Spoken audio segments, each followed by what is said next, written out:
Hey guys, so there's been a bit of good news lately, I guess, relatively speaking. Things like pubs and that are going to open in about 9-10 days, I think. So that's kind of good, but it kind of gets you thinking, like, why would they ever close in the first place? More importantly, why was the government given so much power to allow them to be closed in the first place? And yeah, I just sort of wanted to make a quick video about it, really, because yeah, it's been an ongoing thing, and it looks like we're starting to see the end of lockdown and stuff. But yeah, just like what really baffles me is the idea that the government just thinks it can shut everything down, force people to stay at home, fine them if they go outside. And what's even more worrying than that is the fact that almost nobody complained about it. Really, um, just everyone just kind of did what they were told. And like the government, obviously, or just the media in general, they're pushing stuff, kind of exaggerating about the coronavirus and stuff. And it's quite funny that, because I remember back in January when it was mid-January. I remember the exact day, actually. I saw on the news, or I heard on the news, sorry, that they're saying, oh, there's this mysterious virus in Wuhan, China, that it's infected 1,000 people and killed 12 people or something. And that really made me really, it kind of struck me as weird, because people die from viruses all the time. Like, that wasn't even that bad, and I guess the idea was that it could spread and stuff, and that has about a 1-2% death rate or whatever. That would that could be a bit of a problem. And so I was following it since mid-January, really, and I was telling people that there's gonna be some stuff happening quite soon. And I almost didn't want to be right, but I kind of was, and I never really expected this full lockdown stuff to happen, but there we go. It happened. And it's like it really seems like there was a bit of an agenda, like for them to mention that, like, about some virus in China that only infected 1,000 people. They mentioned that on the UK radio, on the highlight stories of the day or whatever. So that got me thinking a bit about how crazy things might be. And it's what's even weirder is that they crashed the economy basically by doing it.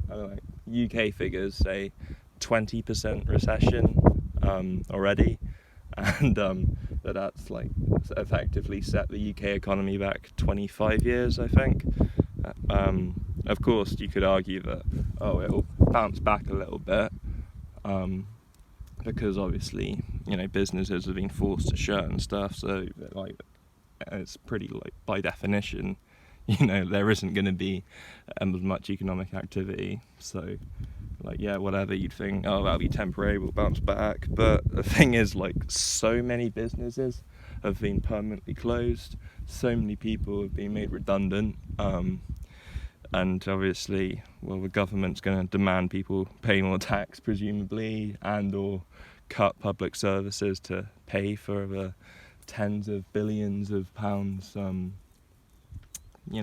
just support money they've used, I guess, to keep everyone happy on furlough and stuff. And so that combined with this massive recession and permanent job losses, and these permanent job losses, they seem to be in every single sector, really, even food sectors, which I'd think people are going to the supermarkets more often. People aren't going to just stop eating, although we've seen that before with communism and socialism and stuff. But anyway, you'd think that the food manufacturing industry wouldn't be negatively affected. If anything, it might be positively affected by this. But no, I'm seeing all the time just loads of jobs in the food sector keep going. So it's just a full-on contraction, in each sector of the economy, it seems, apart from maybe Amazon. But yeah, so I mention this because it's why would the government decide to do this?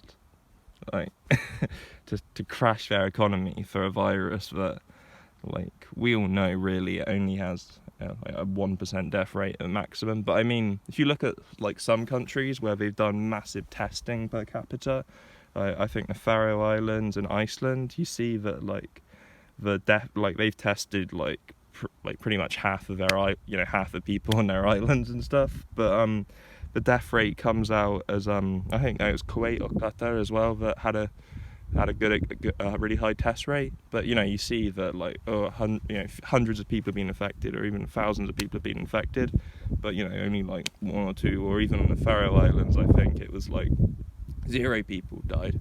And so that actually shows you the lethality rate of this, which it looks like it's like it's about 0.1, 0.3% or something. That's still probably a bit worse than the flu, but it's still not that bad, and shouldn't justify crippling your own economy. Because obviously crippling your economy would be a bad political move in itself, but they seem to have the support of people, because people they scared people with all this stuff. And they scared, like, I think that's why it was on the news since mid-January really. So they're saying, oh, people are dying in Wuhan, they've had to shut everything down and stuff. So but when it got here, people would be more compliant, and it worked. And now we're seeing this whole crap about the new normal, right? You have to wear face masks if you can't stay 2 meters away from people, and it's like they're not giving an end date of it or anything. They're talking like it has. They're talking like just got to treat it like everyone's infected all the time, which is just crazy. Because not only is it unpleasant to have to wear masks and social distance and stuff, but the economic costs of it, like having to clean tables all the time in your restaurant, disposable menus, disposable masks and stuff. I mean, obviously there's an environmental cost as well to that. But the fact that companies are going to have more costs attached to their things, like cinemas, for example. What if you're going to block off every other seat in a cinema? That means you can only have 50% capacity roughly. And so what, the cinema owner is just going to say, right, I guess I'll just make less money? Probably not. No, they've got, the price of tickets are going to go up, price of going out having a nice meal is going to go up, the price of everything's going to end up going up. And I know this is in real terms, right? Because there are more fixed, you're still going to be earning the same wage and stuff, but the things you need, the services and goods you want to buy, are going to be more expensive. So it's it's looking quite bleak in terms of that. But of course, like I say, all this propaganda about how bad and scary it is, and how we don't want to hurt the NHS or the equivalent in whatever country you're in. It's it's just really spooky. I guess you could say. But well, personally, I'm never gonna wear a mask just out of principle. I do social distance to be polite more than anything. Just to other people, don't want to start a confrontation and to call the police or whatever, because people are really weird at the moment. But I go out, do what I want, go wherever I want within reason. I just kind of act like it's you do you, I do me, kind of.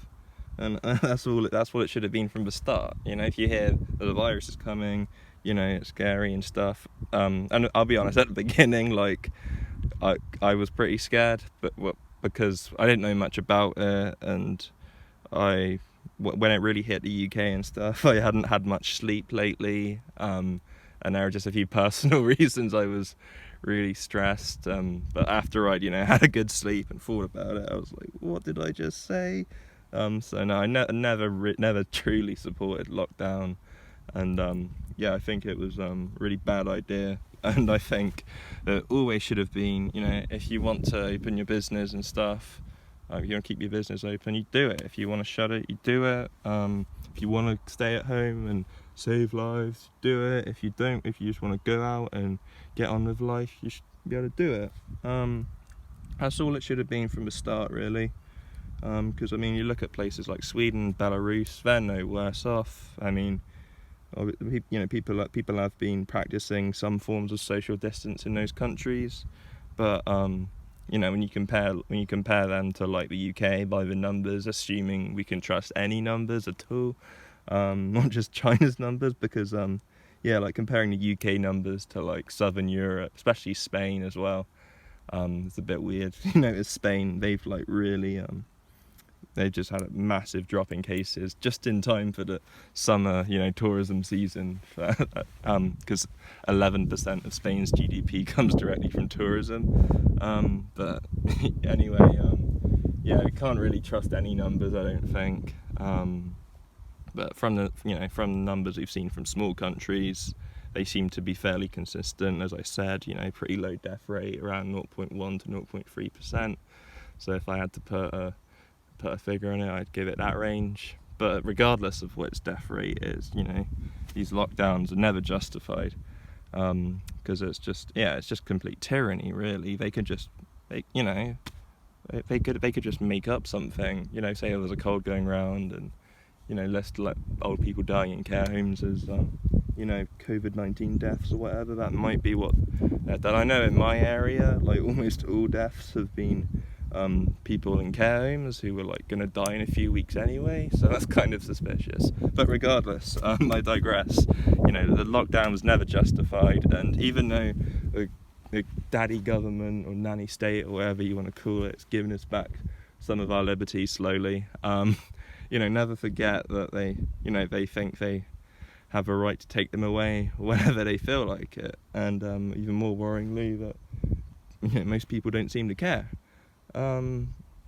Yeah, so I think that'll about do it. Yeah, I just wanted to put a quick one out about my thoughts on the whole lockdown from the coronavirus situation and stuff. And yeah, no, let me know what you guys think, how you responded to, you know, all the rules and stuff, and how much you hate the new normal, because it sounds like a pretty shit normal to me. And yeah, I'm not gonna wear masks, I'm not gonna obey any of those shitty rules. I'll, you know, to keep the meter or two people for respect, like I said. So yeah, I think I'll wrap it up now. Yeah, please like and subscribe if you haven't already, and yeah, let me know what you think in the comments below, and have a nice day.